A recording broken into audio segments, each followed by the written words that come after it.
Chapter 3. The child was closely followed by an elderly man of remarkably hard features and a forbidding aspect, and so low in stature as to be quite a dwarf, though his head and face were large enough for the body of a giant. His black eyes were restless, shy, and cunning, his mouth and chin bristly with the stubble of coarse hard beard, and his complexion was one of that kind which never looks clean or wholesome. But what added most to the grotesque expression of his face was a ghastly smile, which, appearing to be the mere result of habit and to have no connection with any mirthful or complacent feeling, constantly revealed the few discolored fangs that were yet scattered in his mouth, and gave him the aspect of a panting dog. His dress consisted of a large high-crowned hat, a worn dark suit, a pair of capacious shoes, and a dirty white neckerchief sufficiently limp and crumpled to disclose the greater portion of his wiry throat.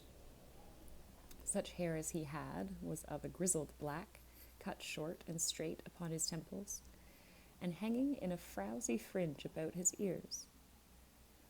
His hands, which were of a rough, coarse grain, were very dirty. His fingernails were crooked, long, and yellow. There was ample time to note these particulars, for besides that they were sufficiently obvious without very close observation, some moments elapsed before anyone broke silence. The child advanced timidly towards her brother and put her hand in his. The dwarf, if we may call him so, glanced keenly at all present, and the curiosity dealer, who plainly had not expected his uncouth visitor, seemed disconcerted and embarrassed. "Ah," said the dwarf, who with his hands stretched out above his eyes had been surveying the young man attentively. "That should be your grandson, neighbor." "Say rather that he should not be," replied the old man, "but he is." "And that?" said the dwarf, pointing to Dick Swiveller. "Some friend of his, as welcome here as he," said the old man. "And that?" inquired the dwarf, wheeling round and pointing straight at me. "A gentleman who was so good as to bring Nell home the other night when she lost her way, coming from your house." The little man turned to the child as if to chide her or express his wonder, but as she was talking to the young man, held his peace and bent his head to listen. "Well, Nellie," said the young fellow aloud, "do they teach you to hate me, eh?" "No, no, for shame, oh no," cried the child. "To love me, perhaps?" pursued her brother with a sneer. "To do neither," she returned. "They never speak to me about you. Indeed, they never do." "I dare be bound for that," he said, darting a bitter look at the grandfather.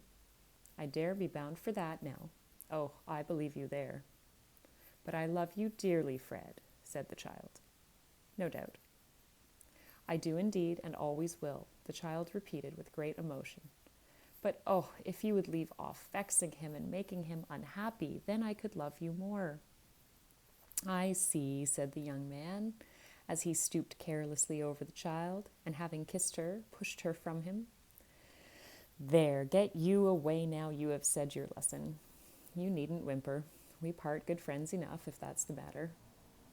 He remained silent, following her with his eyes, until she had gained her little room and closed the door, and then turning to the dwarf, said abruptly, "Harkee, Mr.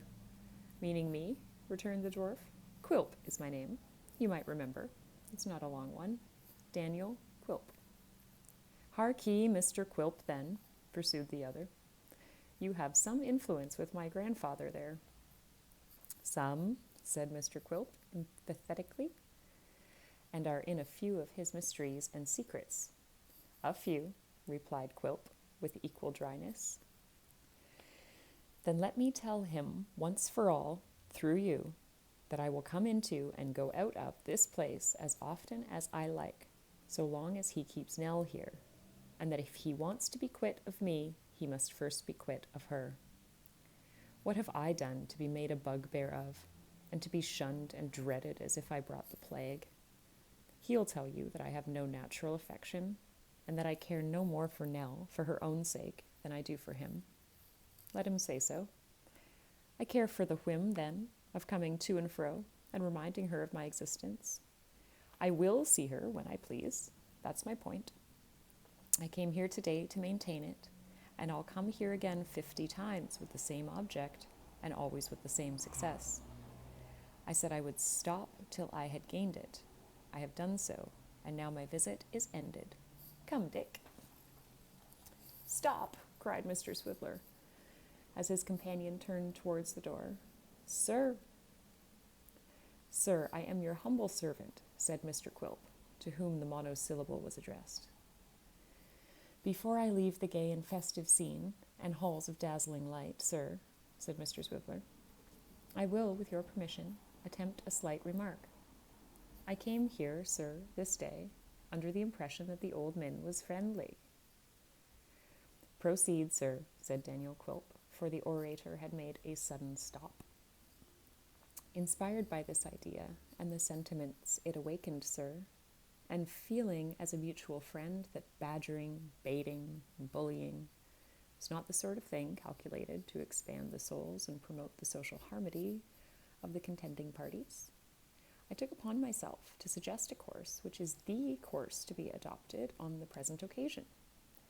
Will you allow me to whisper half a syllable, sir?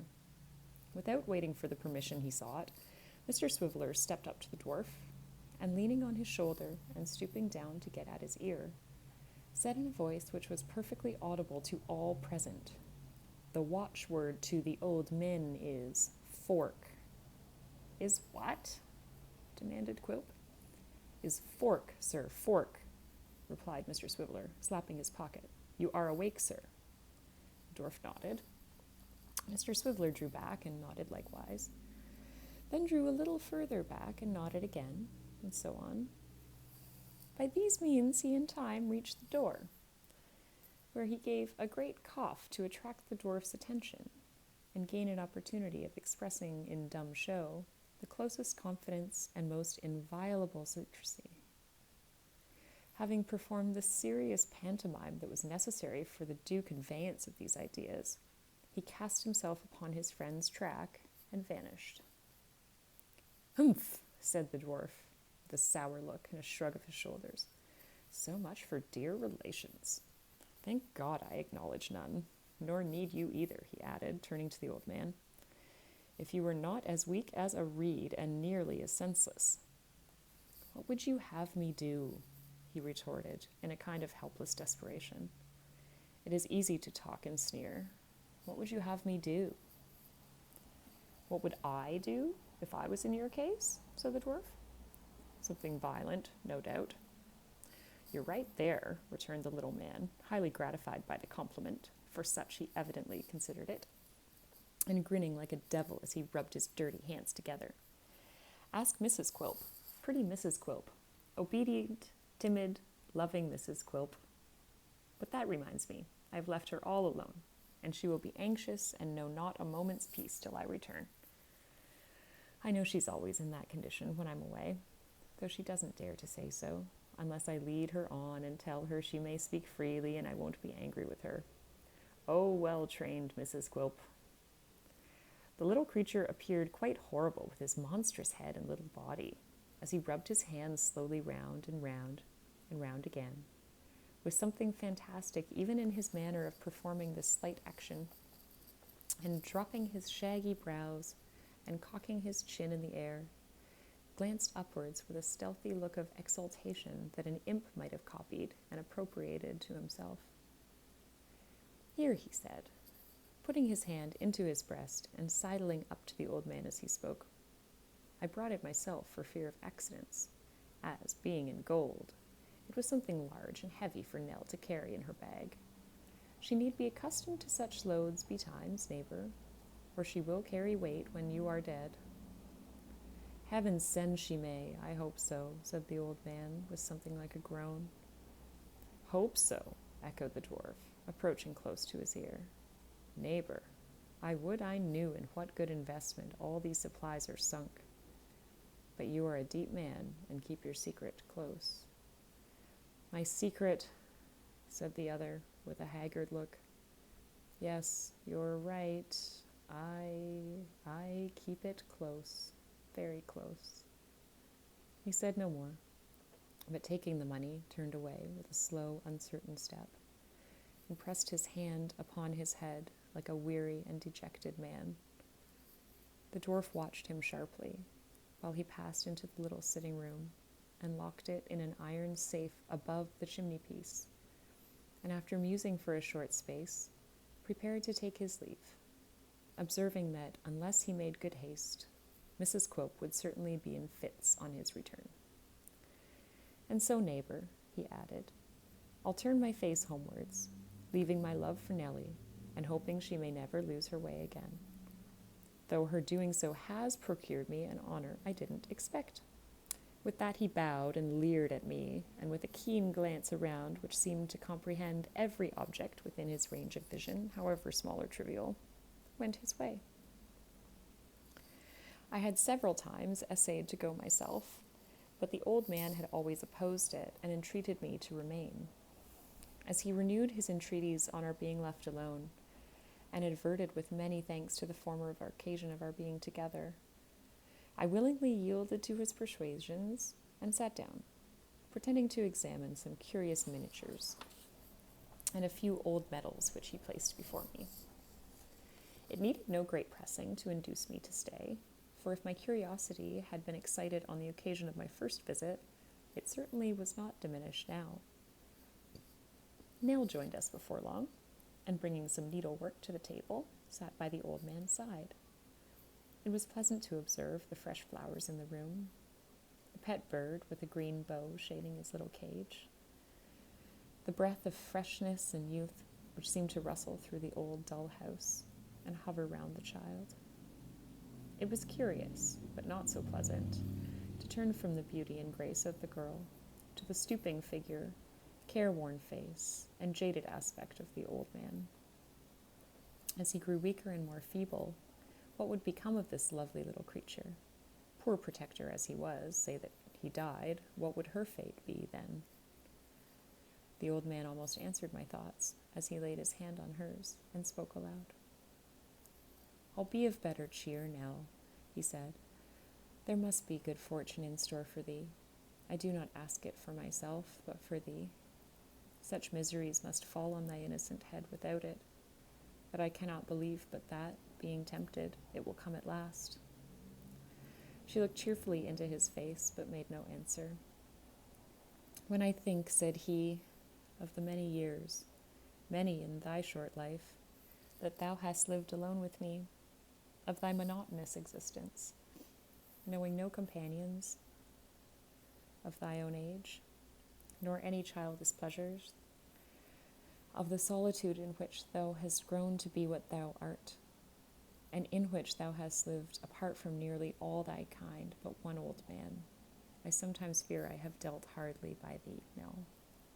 "Grandfather," cried the child in unfeigned surprise. "Not in intention, no, said he. "I have ever looked forward to the time that should enable thee to mix among the gayest and the prettiest, and take thy station with the best. But I still look forward, Nell, I still look forward, and if I should be forced to leave thee meanwhile, how have I fitted thee for struggles with the world? The poor bird yonder is as well qualified to encounter it, and be turned adrift upon its mercies. Hark, I hear Kit outside. Go to him, Nell, go to him." She rose, and hurrying away, stopped, turned back, and put her arms about the old man's neck, then left him and hurried away again, but faster this time to hide her falling tears. "A word in your ear, sir," said the old man in a hurried whisper. "I have been rendered uneasy by what you said the other night, and can only plead that I have done all for the best, that it is too late to retract, if I could, though I cannot, and that I hope to triumph yet. All is for her sake. I have borne great poverty myself, and would spare her the sufferings that poverty carries with it. I would spare her the miseries that brought her mother, my own dear child, to an early grave. I would leave her not with resources which could easily be spent or squandered away, but with what would place her beyond the reach of want forever. You mark me, sir? She shall have no pittance, but a fortune. Hush, I can say no more than that, now or at any other time. And she is here again. The eagerness with which all this was poured into my ear, the trembling of the hand with which he clasped my arm, the strained and starting eyes he fixed upon me, the wild vehemence and agitation of his manner filled me with amazement. All that I had heard and seen, and a great part of what he had said himself, led me to suppose that he was a wealthy man. I could form no comprehension of his character, unless he were one of those miserable wretches who, having made gain the sole end and object of their lives, and having succeeded in amassing great riches, are constantly tortured by the dread of poverty, and beset by fears of loss and ruin. Many things he had said, which I had been at a loss to understand, were quite reconcilable with the idea thus presented to me, and at length I concluded that beyond all doubt he was one of this unhappy race. The opinion was not the result of hasty consideration, for which indeed there was no opportunity at that time, as the child came back directly, and soon occupied herself in preparations for giving Kit a writing lesson, of which it seemed he had a couple every week, and one regularly on that evening, to the great mirth and enjoyment both of himself and his instructress, to relate how it was a long time before his modesty could be so far prevailed upon as to admit of his sitting down in the parlor in the presence of an unknown gentleman, how, when he did sit down, he tucked up his sleeves and squared his elbows and put his face close to the copybook and squinted horribly at the lines, how, from the very first moment of having the pen in his hand, he began to wallow in blots and to daub himself with ink up to the very roots of his hair, how, if he did by accident form a letter properly, he immediately smeared it out again with his arm in preparations to make another, how at every fresh mistake there was a fresh burst of merriment from the child, and a louder and not less hearty one from poor Kit himself, and how there was all the way through, notwithstanding, a gentle wish on her part to teach, and an anxious desire on his to learn. To relate all these particulars would no doubt occupy more space and time than they deserve. It will be sufficient to say that the lesson was given, that evening passed and night came on, that the old man again grew restless and impatient, that he quitted the house secretly at the same hour as before, and that the child was once more left alone within its gloomy walls. And now that I have carried this history so far in my own character and introduced these personages to the reader, I shall, for the convenience of the narrative, detach myself from its further course, and leave those who have prominent and necessary parts in it to speak and act for themselves.